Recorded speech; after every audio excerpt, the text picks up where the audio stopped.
Hello, YouTubers, friends, compatriots, bootlickers, shills, debt slaves, serfs, peasants, vassals, minions, executioners, guys who wear hoods. I'm a useful idiot. Welcome. And today I want to talk about Saudi Arabia.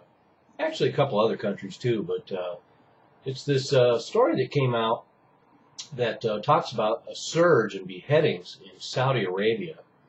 And I was thinking about this topic anyway because of all this controversy about ISIS using this technique of beheading and these mass executions.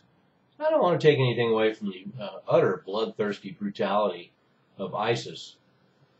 Certainly the fact that they photograph and film these executions and these beheadings and then post them adds to their notoriety. But as it turns out, actually, a lot of the executions that are done in Saudi Arabia are also published in YouTube videos and are actually carried out in public, so anybody can film them, I assume. But let's get down to some of these details. And well, actually, before I do that, let me point out that, like I say, it is relative when we talk about the bloodthirsty nature of ISIS. Certainly, they have photographed and filmed some pretty gruesome events and a lot of executions on a large scale.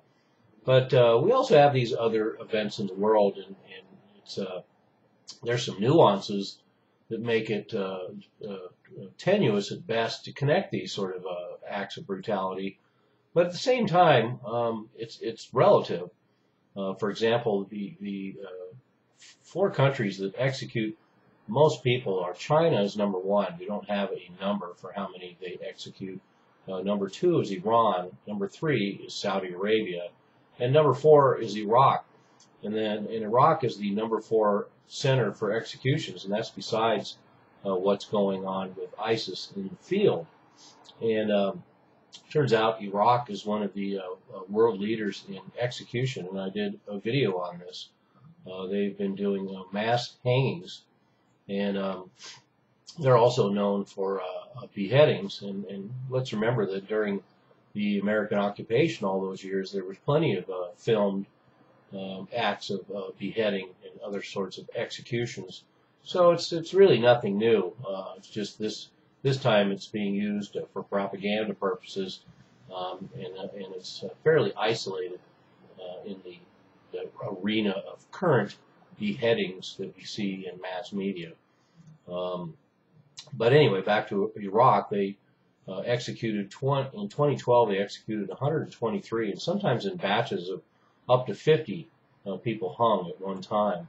In 2013, they hung 167 people. So Iraq was a center of executions anyway, and certainly one can make the distinction between so-called judicial decided executions, where theoretically somebody got a trial in Iraq before they were executed, and the people in Saudi Arabia were given some sort of trial before they were executed. So certainly that is another distinction between this judge, jury, and executioner and this arbitrary reasons for being beheaded or executed in the field by ISIS. And we can bring up, like I've talked about before, we can have the United States being so shocked and appalled by these beheadings and these mass executions by ISIS, but certainly United States policy with these drones and these airstrikes end up with the same results. If you looked at a field of 20 bodies who were decimated by a helicopter attack or a Hellfire missile, I'm sure it's going to be somewhere comparable to a field with 20 people on it that were either beheaded or shot. So let's keep that in mind. And but let's get on to Saudi Arabia, because here's a supposedly an ally of the United States, and the United States never wants to talk about or discuss the kind of behavior we see in Saudi Arabia. And we also have Israel. It's not very critical of the practices of Saudi Arabia. And interestingly enough, we have the United States involved in the Middle East, battling all of these militants who want to establish Sharia law. And Sharia law is alive and thriving in Saudi Arabia, and the worst brand of it, Wahhabism, and these executions are done in public. And this latest article is about a surge in beheadings in Saudi Arabia.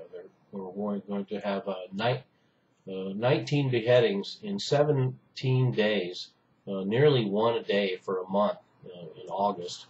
And 11 of them are for nonviolent crimes. One of them is actually for witchcraft. So somebody's getting their head cut off in Saudi Arabia for perpetrating witchcraft. But the point is that this is actually nothing new. The fact that it's in the news again is only relative to the events with ISIS, because in May 2013 there was another report from Amnesty International. It was also talking about a disturbing surge in beheadings in Saudi Arabia. And I was able to get some figures. Between 1985 and 2007, there was 1,695 beheadings, public executions. 2007 to 2010, there was another 345. 2011, there was 26. In 2013, there was over 100. So we have a fair amount of beheadings going on in Saudi Arabia, upwards of 2,500 or so in the last 20 plus years, 30 years. And between 1981 and 1992, there's also 4 public stonings. And to give you a snapshot of who these people are that are getting executed, interestingly enough, 4 brothers were executed, all 4 brothers, for smuggling some pot into Saudi Arabia, and that was this year. In 2010, we had 27 migrant workers were beheaded and slain, and we have 45 foreign maids on death row. It's hard for me to believe that 45 foreign maids would be involved in capital crimes.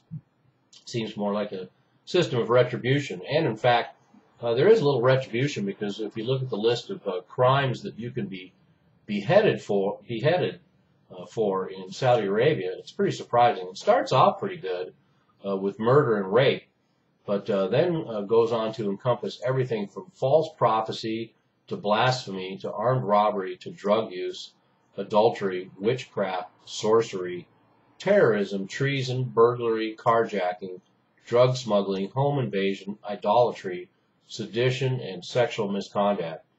So you can pretty much be beheaded for just about anything. And like I say, this is done in a public square, and everybody gets to watch. And not only that, another thing about ISIS gets singled out by their use of crucifixion, but apparently that's a regular part of the Saudi Arabian ritual, beheading, and then crucifixion of the beheaded body, with its body sitting next to it, and then it's displayed for 4 to 6 days. Although apparently, if you commit a crime and the family is willing to take a gigantic bribe, there's one report of a bribe up to $11 million that was paid, then the family can decide to spare you. So a great harsh system. You can be beheaded for the simplest of crimes, but of course you can buy your way out of it. So great system, great moral system, great ally that the United States has, and we can talk all about the brutality of ISIS while we work side by side with a country like Saudi Arabia. So many things about this country that just do not gel with what I consider American values. So good question to ask. Who's better at beheading, ISIS or Saudi Arabia? I'm a useful idiot. Don't you be one too.